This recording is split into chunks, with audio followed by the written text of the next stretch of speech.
Infirmary Media. Gentlemen, we're history. Cowabunga. It's morphin' time! Goonies never say die! There's that word again. Nickelodeon! When you think of garbage, think of Aki. Go! Do a barrel roll. I love the Power Glove. It's so bad. Hey dudes and dudettes, thanks for tuning into this episode of the Be Kind and Rewind podcast, a podcast dedicated to all things nostalgic about the 80s, 90s, and more. I'm your host, Carlos. What up? I'm Dylan. In this episode, we're going to party like it's 1999 as we're recapping one of the most influential years on movies and TV and just and events in general. Also with the infamous Y2K scare that we had that had everyone buying a lifetime supply of toilet paper. That it was fashionable before everyone did it at Costco. But like I said, just wanted to recap 99 because 20 years, we're about to end 2019, get into 2020, a whole new decade. It's kind of hard to you really think back the last 9-10 years, that this whole decade, it feels like everything kind of blended together, but a whole lot has changed in 10 years. Well, I mean, that's true, but I feel because that financial crisis happened, 08, beginning 09, and that was kind of a very significant event. So it's been kind of like post, meltdown for the last 10 years. But yeah, it's crazy. It's already been another decade. Yeah, I know. And it kind of feels like with 2019 going 2020, it's kind of anticlimactic compared to 1999 to 2000, because it's just kind of a whole new millennium, a whole new era. And, 99, 20 years ago at this point, for us, we're living back in Kansas. It's like the back half of our 8th grade year, first half of our freshman year in high school. And so lots going on, I was going to say that we were the last class to go into high school before the millennium. Literally, we started in August 99.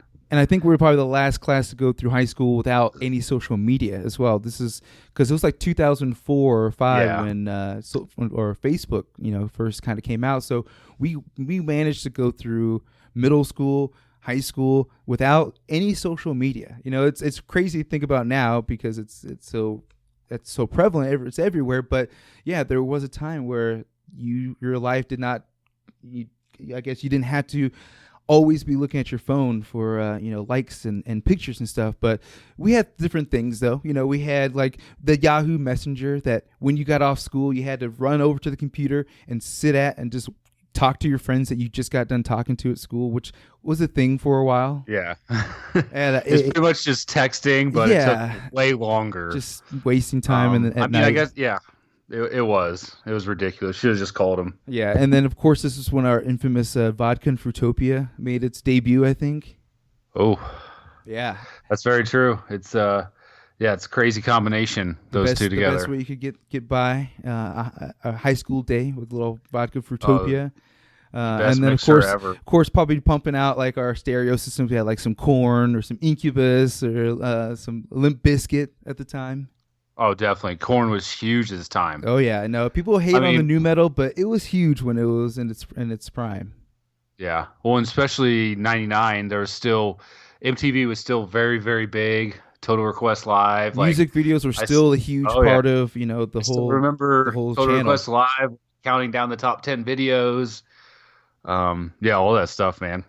Well, some of the other crazy stuff too. I was looking at cost of living in 1999. So, going with some of the things they had listed. So, the cost of a new house was $131,000, which here in Denver, that's like double that just to get started. Maybe it's good, $500,000. Yeah. And then the average income was 40 G's, which I would say probably hasn't changed too much. Probably like in that 50, 60 range, maybe a little bit more. Well, not if you keep up with the price of inflation with all the other goods that that we spend money on. It definitely has not increased too much. Yeah. So, and then the average monthly rent, get this, $645. I don't know. I mean, I think this could be compared to like maybe somewhere like rural, maybe Midwestern type areas that, not like metropolitan city areas where everything's just going to be inflated, but these are more on the average. But still, to this day, $645 is cheap.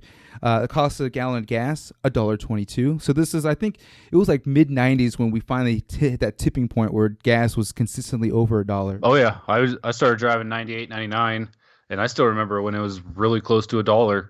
I'd go put $5 in. I'd get almost 5 gallons. That lasts a good week.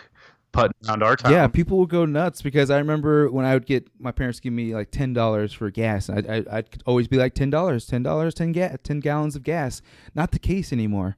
$10 would get you what was it? Maybe 2 gallons, or maybe 5 gallons barely. I mean, yeah, it's gone down. It's averaged out more, but yeah, there was a time it was close to $5 a gallon. Crazy amount. And now the other thing was the new car was averaged like $21,000, but a brand new car. But it's the feature, they still have good features on cars in '99, but compared to today, what they can add to a car, a brand new car like standard like Ford car can run you like 40 or 50,000. Oh my God, so much, yeah. If you get all souped up, but I mean, if you get a standard car, probably 30,000. Cost of living was still a little bit different. The 90s were a little more comfortable time. The 90s, I'd say the 90s were definitely chiller. The economy was all good until the .com bust, but everything seemed like it was good in the 90s. Well, especially movies. We've talked about before, like this is like the golden era, like 99. I'm actually reading a book where I started reading and now I'm finishing it on audiobook. It's just like the greatest movie of ever, or I think it's what it's called. And 1999 is what it focuses on. And they're just going through all these movies that were made in 99. Just like, man, like they're all like cult classics, or they're just like heavily revered, or just like, or huge blockbusters that were successful. But some of the highest grossing films of 99, talking about some controversy, was the Star Wars Phantom Menace came out in 99. Yeah, I mean, it made $924 million, but that's a lot off of like good graces from fans. That's all it was. From previous years, but once they saw the movie, things definitely changed for Star Wars at that point. But it was like, we remember 99. It was huge. We saw the marketing for it. It was on every brand. It was on every commercial. All tie-ins everywhere. Because at that point, we only had the re-releases from the original trilogy, because that's how I got into it in like the 95, 96, or probably a little bit later. They did the golden and VHS re-releases that people, obviously loved or hated that George Lucas did.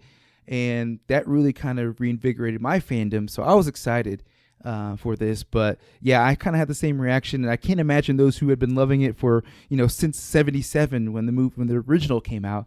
The disappointment. It's kind of like, I guess, what we're feeling now, what a lot of people are feeling with some of the new movies. I can see that. So some people like it, and some people are like, holy shit, what the hell is happening to the movie I loved? Star Wars was huge. Sixth Sense, M. Night Shyamalan. That was when Shyamalan was becoming a legend. And Sixth Sense put him on the map for show. That's the ultimate twist. How long do people say, I see dead people? It still gets used to this day, man. I mean, that's like the meme before memes. Like it was used as a joke throughout pop culture. And we had Bruce Willis when Bruce Willis was still trying in movies. Because he had just been in like The Fifth Element was before, like a couple years before this. And of course he had done the Die Hard with a Vengeance or Die Hard series. He was, and all in between, but he was still pumping out some good material. And then I think early 2000s, he just said, you know what, I'm just going to ride the wave of these checks. So I'd say The Sixth Sense was probably one of the last great movies that Bruce Willis was in. I thought he was good in it.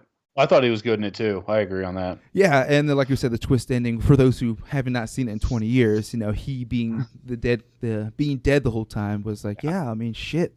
You think you go back to the beginning, you're like, yeah, now I can see it. With good old Donnie Wahlberg, New Kid on the Block, killing Bruce Willis. But Toy Story 2 came out as well. Made about, going back to Sixth Sense, that made $672 million. Toy Story made $497 million. And that was which is this a ton. yeah, and this was like maybe 4 or 5 years after the original. So like they took some time before they got this one out. But they were riding that wave from the first one because that one blew up. That was a huge success. It was the first, fully animated or fully like, I guess what they call it, the way they did their CGI animated movie like that. And being the success it was, they were just riding that wave, and then they finally put out the second one, which I kind of do like. The first one is really good because of nostalgia, but the second one is good because it actually holds up as a pretty good movie. Just because them being sold, like Woody's being sold off to the toy collector, they got to go save him at the Owl's Barn toy store. So it was all that leaving the house was a big thing that I think that made it a little bit better, or at least on the level of the first one. Mm-hmm. I agree. Did you were you a fan of Toy Story? Have you seen all the other ones? Actually, I haven't seen 4. I've seen 3. Is 4 out on view now? It just came out like a couple weeks ago. So okay. Yeah, I haven't seen that, but yeah, I remember seeing Toy Story. I was always a fan of Disney, and then really just from the animation we were used to transition to Toy Story, it was just.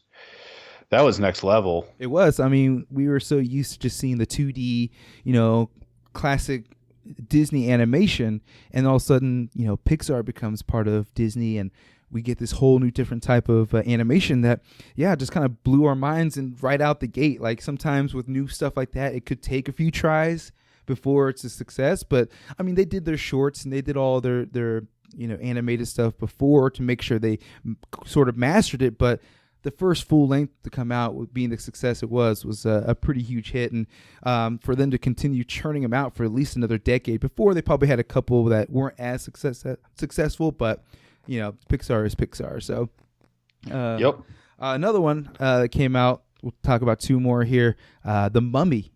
Remember with Brendan Fraser? Oh, dude, that was a good movie. Yeah, $415 million. Yeah, Brendan Fraser, old Rachel Weisz. Mm-hmm. Oh yeah, I definitely had a crush on Rachel Weisz. Oh yeah, she's very good looking back then. And that was, right after. I mean, I guess Encino Man was probably 5 or 6 years before that. Mm-hmm. But Brendan Fraser was like one of Hollywood's it guys at that point. He was on the rise. He was like in School Ties with Matt Damon. And he those guys. Definitely was. Yeah. It's one of those things. Now you look back on, you're like, oh, what happened? I can't remember the last time I saw him in anything. Well, that's the thing, man. That's in the last couple of years. Like it's been like not a running joke, but like a running theme on the internet.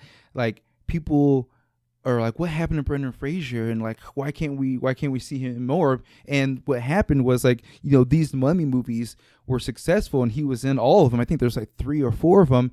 But his body took such a beating on these movies that he had to have all kinds of surgeries. He had to have all kinds of rehabilitation that like he just wasn't the same person physically by the time he was done making those movies. And then on top of that, during all this time, I guess he gets his wife and him are separating. So there's this whole divorce going on. She's of course, she's gets a certain portion of his fortune that while they're married, and which apparently was a lot more than ever he expected. And so he was dealing with like depression. His physical abilities were completely, not what they were. And so, and of course, at that point, he wasn't getting any roles because people just weren't relying on him one way or the other. So yeah, it was a weird little cycle for Brendan Fraser, like the early to mid 2000s. I've seen probably about a handful of these like mini short documentaries. People are like, "What? This is what happened to Brendan Fraser. This is what happened here," and it's all the same story. So I just kind of feel bad for the guy, but he has been in some recent stuff, more dramatic stuff. But he is starting to make a comeback. I think he's in a Netflix show as I forget one. It's one of those like I think it's a comic book, but definitely out there type of a show on Netflix. So he's definitely making a comeback, slowly but surely. Well, that's good to hear then, because it's been a long time. Maybe they could do another Encino Man. I mean, I'm not against that. Oh, I would watch it. I think Pauly Shore's still alive. So yeah, I mean, Sean Astin, Pauly Shore, they both could work. I mean, Sean Astin is riding the wave of all the movies he's done, from like Lord of the Rings to Rudy to Goonies. Like that guy is set for life, so he could just do whatever the hell he wants at this point. And Pauly Shore, I know, he's always looking for work. So that is so true. Yeah. He has to be. Yeah, he's like, oh yeah, I'm in. I mean, he's another one of those that was just huge in the '90s, and then kind of just, I would say, yeah, right after Millennium, people started realizing, yeah, okay. He's not had that that. He even made it got so bad. He even made that one movie, Pauly Shore's Dead. Do you remember that one where he faked his own death or something like that? I do remember it briefly. I don't know if I watched it. I don't remember anything about it, but because I was a fan of his in the '90s, dude. Who wasn't, man? Biodome, the Weasel, Biodome, In the Army Now. Oh yeah, Son-in-Law, Son-in-Law on the farm. Yeah. Oh yeah, he made some good ones. Yeah, he had but I think it's like a Chris Farley thing. Like he had such a skyrocket to fame in the movies. Like I think he made like those 4 or 5 movies, but it was literally like a 2.5 year span, and then he was done. Like by the time In the Army came out, he was done for. But like I said, I'm not against seeing some Pauly Shore making a comeback as well with Brendan Fraser. So the last one is one that I remember we watched a lot, and this movie, they're making a 4th one. This is The Matrix. Made $463 million, of course, the Wachowskis, who have now transitioned. I think both of them have transitioned to one to male, one to female, both ways. I can't remember, but I can't either. Yeah, but this is Keanu Reeves, shifting from being known as this wooden actor who has always played like the surfer guy, like in Bill and Ted or in Point Break or something like that. So he kind of broke him out of that mold. I guess Speed helped him out, but this one's really like put him over the top. Yeah, but this one made him a badass. Yeah, and Will Smith was originally supposed to do this role, but he turned it down to go to Wild Wild West. That's such a bad move. Yeah, it's not a good look. But I mean, Wild Wild West was terrible. But it could have been such a different movie if we had Will Smith. I can't even imagine. I couldn't take it as serious because you just think that at some point he's gonna go woo, ha ha ha ha. So he's like, I can't imagine Neo doing that. No, that's the thing about The Matrix. I don't think it would have worked with really any other actor. Like Keanu Reeves was just made to play Neo. It just all worked out. But it did. It made so much damn money. It was crazy. He gave like the CGI crew like 10 million or however much millions of his salary because of how much he made off of it. Yeah. I still remember going and seeing it in a theater for the first time and kind of being confused and mind blown, like what happened. I think I saw it multiple times in the theater just because it was so good. It had a great soundtrack. Had that Rage Against the Machine song at the end. Just like a great like little synth soundtrack, and it just kind of broke the mold. There weren't too many movies that were kind of pushing the boundaries, kind of philosophically asking these type of questions, and really also kind of doing it like visually as well as they did. So it was a good combination, and we got two more movies out of it, and then apparently they're doing a 4th. I heard that. Yeah. So we'll see right now. So yeah, I haven't heard too much about it other than like you keep seeing like different people are getting cast for certain parts, but like I have seen no set photos. I've seen nothing. So I'm timidly excited, but we'll see what it is. So I think that's here another year or two. So that was all the movies. So you're going to go over 99. Some TV stuff here real quick. That happened in 99. Jon Stewart takes over for Craig Kilborn on the Daily Show. That's wild. 20 years. That's crazy. Ago. Yeah. I still remember Craig Kilborn on it on Comedy Central. That's when Comedy Central was trying to do something different, and then all of a sudden Daily Show came about, and people were like, hey, it's this news like show, but it's actually funny. Yeah, and he went from 99 to I think 2016 or 15. It was when the Trevor guy stepped in. Yeah, he was on it in a minute. 15 years. For a show that I didn't watch often, when I did watch it, I got informed and I was entertained as well because he just the way he delivered it was just so spot. It was perfect for what that show needed. Yeah, Jon Stewart's a very funny guy, but he's also a very smart guy. I always enjoyed the Daily Show with him. We ever watch it on weed? You ever seen the back of a $20 bill, man? On weed? There's a guy in the bush. I don't know, man. I don't know. But and then so the other thing too, Gene Siskel hosts a final episode of Siskel and Ebert with Roger Ebert. Unfortunately, he would pass away just a few months later. So Ebert would continue the show, but That was his last show with it, which is crazy because they, that was the movie show before YouTube, before a lot of these channels. Man. That was the one to watch. You needed to find out what Gene and Siskel would say about a movie. And they would make or break Gene. Siskel and Ebert. Yeah, they would make or break a movie. They really were. Yeah, it was crazy, man. Yeah, they had all the power throughout especially the 90s. But I think they started in the 80s and got big. But that was it. They were the ones. Were they the ones that give the 2 thumbs up? I think so. Yes, and they'd have their little summary at the end. They'd both kind of go back and forth the way they think about each movie, and then they have their summary and the thumbs up. And it's such a long running series that when it did go off the air, definitely was a sad day. I think it was probably around the time right before YouTube or when YouTube was getting started because they just didn't stand a chance at that point. Yeah, they were perfect timing also. Yeah, it was right before the internet took over because now you got everybody and their mom is a movie reviewer. So I dabbled. It's a lot of work. Trying to watch every damn movie is a lot of work. Oh my God. First, a pilot episode of Family Guy aired in '99 as well. Whoa. First of 18 seasons. Well, I know Family Guy's a show that I want to say it was on Fox like 2 or 3 different times. The first. It had a season, then it was canceled. Then they brought it back, then it was canceled, and it had a little struggle taking off. And once it took off, it's still on today, still making episodes.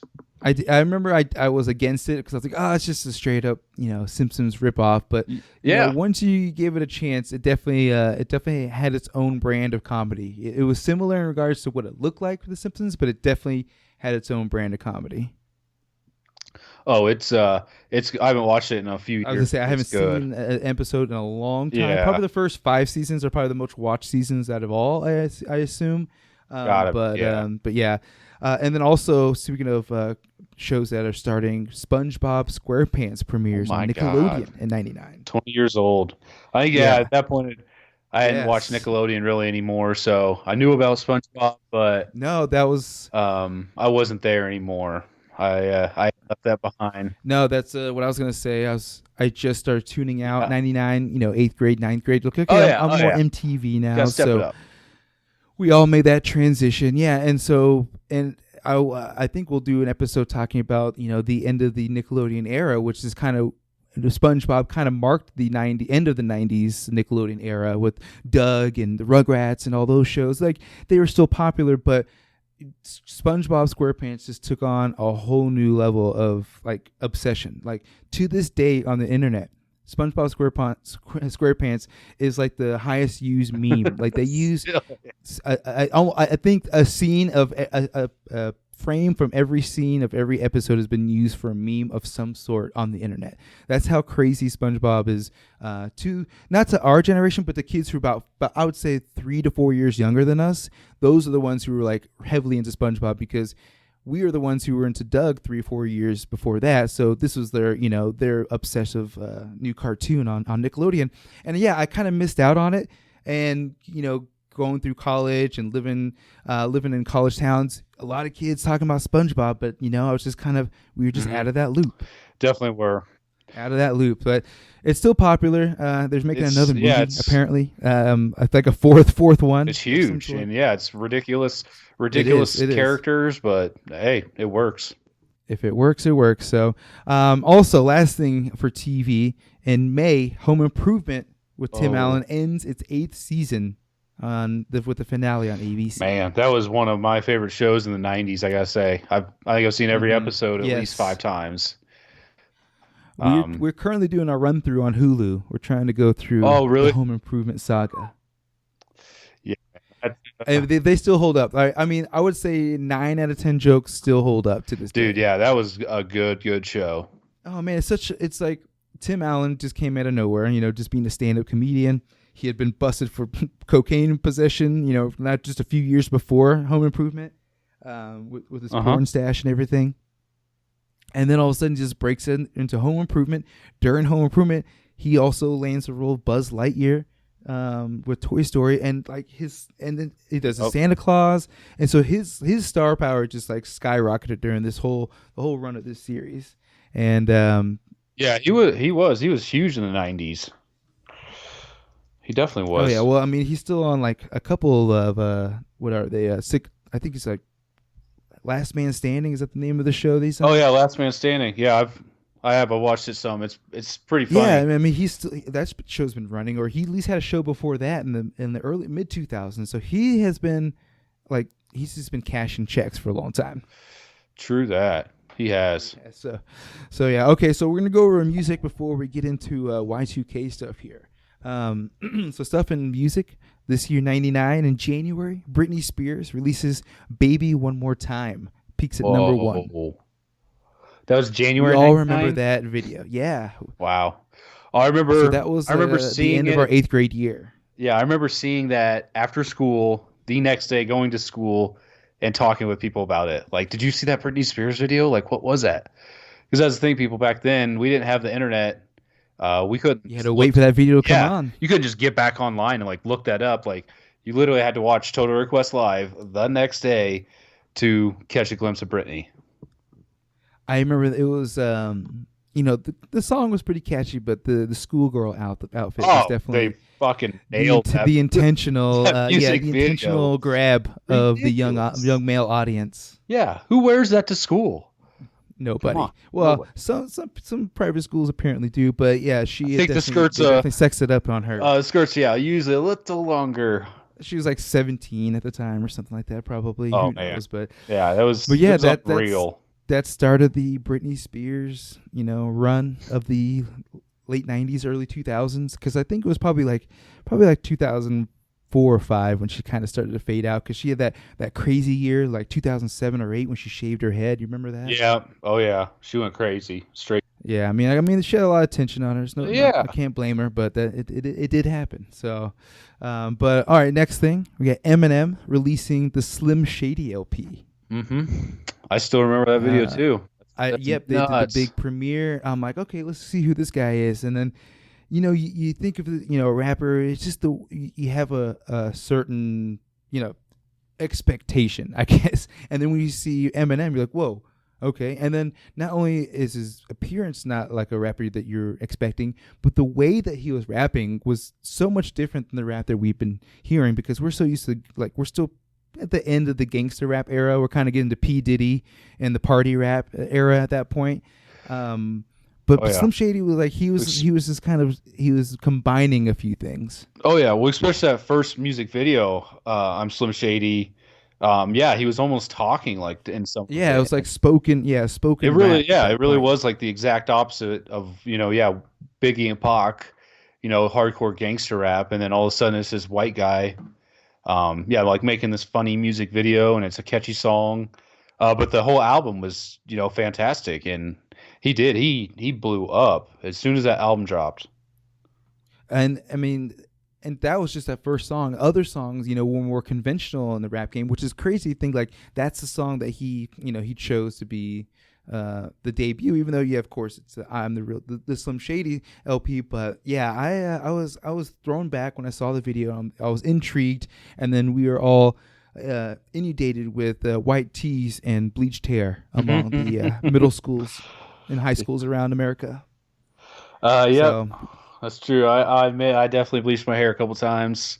I don't think it was strictly because of Slim Shady. It was kind of the thing too at that point, but it's true. Sure, the short blonde cut with the beaters was the go-to back in the day. Oh yeah. All right, so we also had Backstreet Boys releasing "I Want It That Way" from the Millennium album. Damn. Yeah. We all acted like we hated it, but we secretly liked this song back in the day. Oh yeah, it's catchy as shit.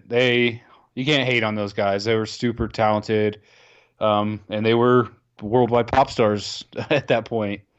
Oh man, they're still cashing checks for that song. Right? They basically like Seth Rogen, those guys. Like I feel like they brought that song to life a few years ago with I forget the End of the World movie they did. I forget what it was called. Oh yeah. But at the end of it, they had him come in. They did Backstreet's Back, and then they did the Millennium song. And somehow it's like this tongue-in-cheek joke now that the Backstreet Boys are in on. Like, they know, but people are like, hey, people used to hate on this song, but we really like it. So will you come and perform now, and not be ashamed, because we used to all be, we used to try to act tough in front of the girls, like, Backstreet Boys ain't nothing, that's girl stuff. But really at home, you're singing along to the jam. So yeah, Backstreet Boys releasing this song in '99. Another one here, Limp Bizkit's Significant Other came out in '99 as well. That was a great album. Nookie, that was another music video I remember seeing that on MTV for the first time. I remember I wanted that red Yankees hat so bad. Well, when I first heard the song, I still don't think I understood it completely what Nookie was. And then you hear it. Yeah, and then you hear it. You're like, it means vagina? That makes it even cooler. But yeah, I definitely ran to Carol's to buy that compact disc when it came out. Carol's was the place to go, man. Yeah. And of course, you had to be careful. There's the parental one, and there was the edited version. Oh yeah. Somehow, always accidentally buying the wrong one. But with Significant Others, the second album was $3 Bill Y'all was the first one, and this one was like a huge step, forward for them. The $3 Bill Y'all was a pretty good one. It's just not. It's a little more raw, whereas Significant Other was like a heavily produced, like. I still listen to a lot of the songs on that album, dude, when working out or just get pumped up. Yeah. For those who hate on nu metal, Limp Bizkit's Significant Other is a pretty solid album. I concur. So yeah. All right, last couple things for music. They had the first Coachella Music Festival in California in 1999. They had Beck, Chemical Brothers, Tool, and Rage Against the Machine. So a little bit more of a solid lineup than compared to, I don't know who they even have now, but I think that better than the hologram Tupac, I'd rather see Rage Against the Machine. No shit, I didn't know it started in '99, and they had Tool and Rage Against the Machine. That's actually incredible. Now that it is. It is. That'd been awesome to be the first one. I know. Now I wouldn't. I have no desire to go to it now. But okay, last one is the Korn's fourth album, Issues. It debuts at number 1. All Issues, yeah. Pretty good CD. Not quite as good as Follow the Leader, but not as. But I was still in my heavy angst era of Korn and Limp Bizkit and all those nu metal coming out. So this one's definitely was on heavy rotation. Freshman year high school, just walking around that CD player with your case. Oh yeah, along. All right then. Try not to walk too hard so it doesn't skip too much. You don't want to get, especially with that skip. They say they built in. That's not going to happen. There was no anti-skip. Oh man, I always remember trying to jog with bass boost. There's no bass boost. Oh, that CD would skip so much when I was jogging or running or something for basketball. To hold it out in front of you. I was like, this isn't working. Oh, the struggles of the '90s, So yes, that leads us to the Y2K Scare of 1999. For those who are not familiar, of course, 1999 did present some issues in regards to computers and software, because everyone was afraid that, well, when they go from 99 to 00, does that mean it goes to the beginning of time? What year does the computer know what year it is? So people were freaking out that banks were gonna, go bankrupt, or they're gonna start ATMs are gonna start shooting money out at people, and people were gonna start hacking the systems. Like they thought chaos was gonna ensue at this point. So the world basically came together. It's like, we got to figure out some solutions. But there was a lot of things that came along with it. So first, it had its own nickname. So of course we say Y2K. So the Y stands for the year, K for the psi unit, prefix kilo, meaning 1000, and the 2 for the 2000. So it has Millennium Bug, the Y2K bug, the Y2 glitch, the Y2K. It just basically it was a whole monster of its own in 1999. People were just people in the software and the banking industries were going absolutely nuts. But basically everybody else who was not there were either buying lots of toilet paper or building bunkers or stocking up on supplies, because they thought we were just going to lose power. We're like, the apocalypse was going to happen. So a lot of craziness going on. Do you remember? Dude, it was on the news and everything going on. Yeah, that's what I was going to say too, is that was right when we were getting to the age 14, 15, to where you're like trying to grow up and be an adult and be aware of what's going on. And I remember almost the entire year of 1999, there was a ton of literally legitimate people that were scared that Yeah, I mean, a lot of it was banking and financing. Like the computers couldn't handle the turnover, going from 99 to 2000 on its own. But there was a lot of people that thought like just the world was going to blow up. And it is. It's really funny when you look back too. It's like, why? Why would that happen? Were there secret nuclear bombs everywhere that were set to go off at that point? Or no, it was just Well, that's what people were afraid of. The ending scene from T2. Yeah, it was massive. Yeah. For absolutely nothing. It was all very, very silly when you look back at it.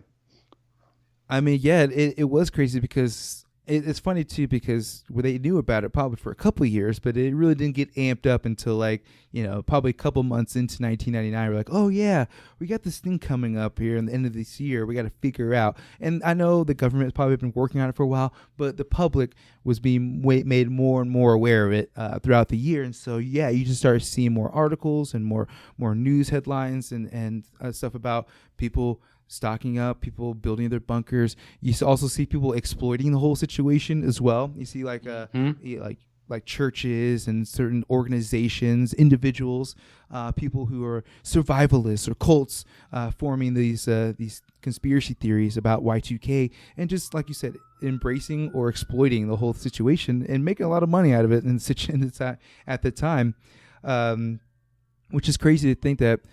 You would think in 99 people would be well informed and they could take for what they see on the news for, the information they're getting. It's a different time, but they're still heavily influenced by these people who are taking advantage of the situation because they're very vulnerable. People thought that the world was going to end. Yeah, it was a pretty wild time back then. And that's also another thing too, it was the internet was around, but hardly anybody had it in their house. No one really had a computer either. So everyone, you're still getting your news from newspapers, the evening news. You only had a couple sources of news. So at that point, yeah, it's really whatever you heard, like from coworkers at work. You're reading the paper. You turn on the evening news. So especially, us, we grew up in a small town in Kansas. We're not in any kind of big city or anything like that. And in '99, people just started freaking out. It was just one of those things. I think it was a lot of unknown too. People just didn't know what was going to happen with all the banking and finances. And I think a lot of people were terrified with that. Like if they couldn't get their money like the next day from their bank because some kind of computer glitch. And the funny thing is, it seemed like America was like the most, who's heading this whole situation. Other countries weren't exactly on board. A lot of Asian countries were just like, we got this handled, or we're not worried about it. Europe was like, yeah, sure, whatever. And America's like, no. Like the conspiracy theorists just like throwing papers at people like, no, listen, you got to read this. Believe me. And so basically when they did come up with solutions, they came up with a few of them, but they would send these out to every country, even if regardless if they were participating in this whole update, because that was the agreement. It's like globally, they came to this agreement that we need to update all of our software in regards to, like you said, finances, and also for the government, especially because they're just afraid they're going to lose all their information as well. And a lot of countries just weren't on board, but they would just send the information anyway. So what they did for these solutions is they would do two-digit years were expanded to include the century, becoming 4-digit years in programs. So that was like the general one. So it's just a conversion at that point. Computers who are, I guess, updated enough they could do that. Another one was two-digit years were expanded to include the century. Dates can be compressed into binary 14-bit numbers. It makes it capable of representing the 4 digits that they're looking for. So these are for older computers. And then for even older computers, they basically made those numbers turn into 3 numbers. So it was kind of a weird solution base, but this is what they came up with, and they sent this off to all the countries. And it actually costs a lot of money to do this too. It costs a total of estimated $300 billion to update globally all the software systems. Whoa, dang! I didn't know it was on that level, but that's also kind of one of those things too. You gotta kind of scratch your head about people, decades before that, when they were doing software, writing software, they didn't, foreshadow this happening. Like, hey guys, we can't just put two numbers for a date at some point it turns over on itself, and we will be repeating these dates. 1960 will eventually be like 2060. So it was one of those things they weren't thinking about it, but when it came around to it, they had to get something figured out, and sounds like they spent a lot of money on it. Definitely. Well, 200 billion of it was the U.S., so you could tell the U.S. was definitely freaking out about it. Sounds like the U.S. Yeah, exactly. And of course, there's supporting views and opposing views. For the whole scare. After it was all said and done, when the clock did hit midnight and we went into the new millennium, not a whole lot happened. And it's one of those, like, it did not a lot not happen because of the updates that we just did, or is it because it wasn't going to happen to begin with? And that's kind of what they're, the views for it are saying, like, hey, we put in updates on systems that would need it eventually, because if they didn't get these updates, we'd be running to the same situation within a few years anyway. Mm-hmm. And then also people who were opposed to it, it's like, well, a lot of the countries who you sent all this information to update didn't even use it, or they didn't even bother, and so their computers are just fine. So it's kind of like a toss up, like, well, we didn't do anything, nothing happened, but you did all this work and still nothing happened. So where's the balance, or what's going on here? Yeah, that's one of those ancient mysteries that will be in the past. We'll never know. And of course, the U.S. government, they'll always protect themselves and be like, if we didn't do that, there would have been a worldwide crash. But I'm guessing that not a lot would have happened. No, I don't think so. And unfortunately, I don't think we'll be around for the next 99 debacle that they'll have to deal with. But maybe I might Futurama. cryogenically freeze something. You never know. It's we'll be floating heads like in Futurama. I'm all for it. I'll definitely have to swap out all my organs by then if I plan on sticking around. I think so. I think I have to come up with something. But yeah, man, 99. It's pretty much the whole recap right there. From the movies and TV and stuff like that. Like a lot of notable things happened. Yeah. Once you recap it, it's pretty crazy that many things did happen in 99. A lot of firsts and new artists or new movies or things like that. Yeah, I guess awesome end to an awesome decade. I know. Now we had to kind of figure out how we would recap this decade in 20 years, I guess. I just like, oh, well, Instagram had a few software updates that were pretty cool, or, just, I don't know. I mean, in regards to music, yeah, I couldn't even like point out the evolution. I probably couldn't name one new artist in this last decade. I know. I mean, my Spotify is still filled with basically everybody from 80s to 90s, early 2000s. I'm still old school music. Definitely decent, good movies and good shows. There's always going to be, but yeah, I still think that was a golden era for just a ton of good music. No, it really was, and like I said, with this book that I'm reading or listening to, going through the movies and then also going through the music and just the notable events overall. Yeah, it's 99 was just such a impact year, and I'm glad that we were kind of at those that right age, that influential age, that we kind of soaked it all up. Oh yeah, I definitely agree, and yeah, it was just right on the cusp before computers, internet, technology taking over, cell phones. In 99, pre-social media. Yeah, 99, really, no one even had a cell phone at that point. They had the bricks, but I think that was the Nokia bricks. Yeah, that was pretty much like financiers, doctors, and drug dealers, or kids who just called their parents to come pick them up. That's about it. Yeah. That's all it was used for. Exactly. Yeah, so it's different times for sure, but like I said, looking back, such a great year, and we'll see how this next year turns out with the new 2020 coming up. So. But yeah, that was everything we want to get into for the 99 and Y2K Scare. Everyone, thanks for tuning into this episode. Tune in just before the end of this year for the next episode, all right? So thanks, and be excellent to each other.